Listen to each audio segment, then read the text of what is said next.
Hi everyone, I'm Iejir, and let's have some fun. I can't give you a blind reaction to this because I've seen it way too many times, but I figure I might as well be able to give you my thoughts and some concepts and some of the theories I have. I do want to give some recognition to some of the YouTubers that have also done reactions, and this video I'm gonna, randomly choose to do the Flaming Sharks. He's gone through them and done a lot of the chibis rather interesting. I do admit, I do like all the designs of the creatures and things. It does make it rather interesting to view.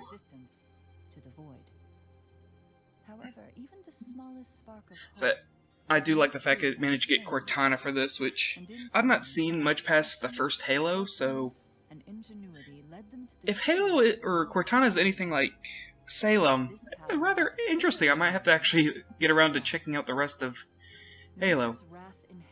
This is RWBY. It's owned by Monty Ohm and Rooster Teeth.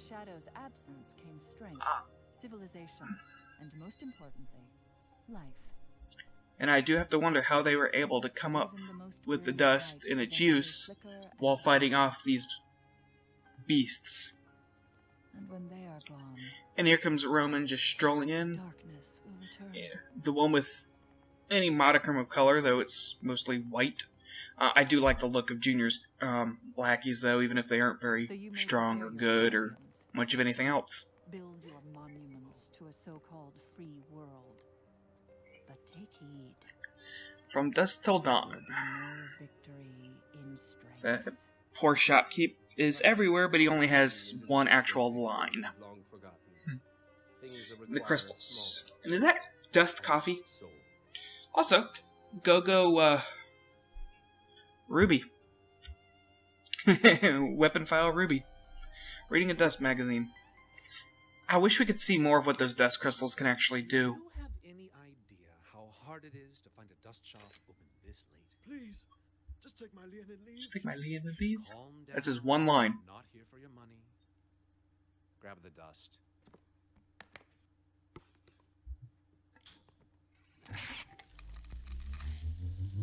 Crystals. Burn uncut.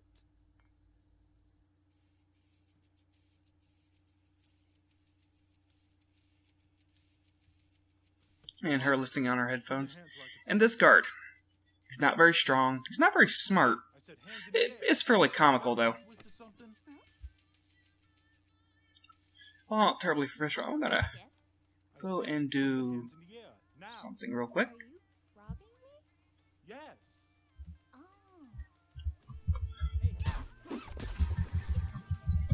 And there he goes. I love all the non-verbal communication they give in this series.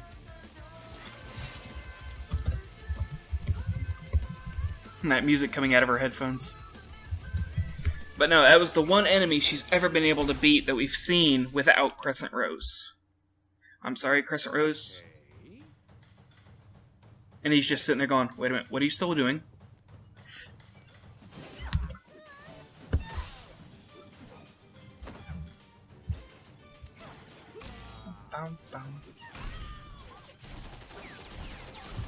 And her moving around. And there. This line. Love that line. But yeah. My main ship with RWBY is definitely Guns N' Roses, her, and Crescent Rose.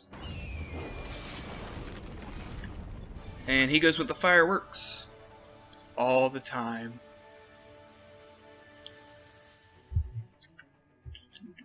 You okay if I go after him?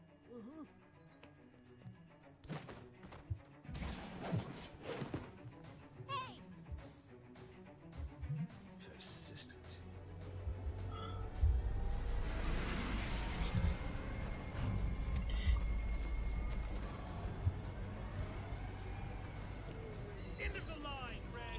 And here's the one time we actually see a dust crystal used for anything. And I have to wonder, did he actually hit? Because it looked like Glinda actually jumped in front. But whichever, we get introduced to Glinda the first, Huntress. Though why they don't call them hunters is beyond me. Makes more sense. But yeah, and then she kind of shows Roman up. And then shows him up some more. And there's Cinder. And there's the tattoo. And a lot of people don't seem to catch this. Oh, yeah. I want to know what that ice is. Because that goes straight through, you know, the metal and everything. It makes me wonder why he didn't leave now.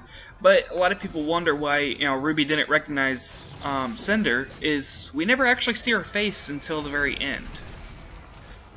If I remember correctly, she doesn't ever wear those clothes where RWBY can see her. And, you know, Glenda using her telekinesis. And Cinder actually shows off her semblance here too, at least what I believe her semblance to be, where she just incinerates all that around her. Now, she's certainly boosting it with the maiden power, or dust, clothing, but I'm fairly certain that is her ability. And why is Roman still standing here instead of just leaving? I don't know. And Glenda saves RWBY, and there we go. And this is still rather silly. RWBY is so adorable. Have your autograph. I hope you realize that your And there we go. will not be taken lightly, young lady. And Glenda with the riding crop. In great danger. They started it. If it were up to me, you'd be sent home with a pat on the back No. and a slap on the wrist. But there's someone here who would like to meet you. And, by the way, I'm fairly certain. You have silver Oh yeah, eyes. this line. So, where did And she you has a proper learn response. this? Academy? They taught you Ozpin one of the is most absolutely advanced a weapons creeper. ever designed. Well, when He's sitting there recording her. I He's see. always around her. And then he offers her cookies, which... I like this. She eats one, looks down at him real quick, then starts Just that eating I've only seen one all other of them. scythe wielder of that skill before. A dusty old crow.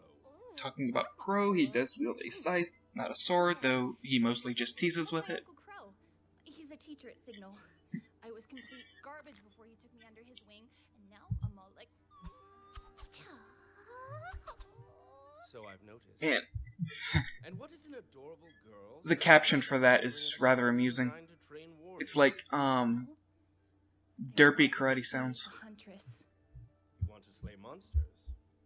Yeah. I only have 2 more years of training left at Signal, and then I'm going to apply to Beacon. See, my sister's starting there this year, and she's trying to become a huntress. And I'm trying to become a huntress because I want to help people.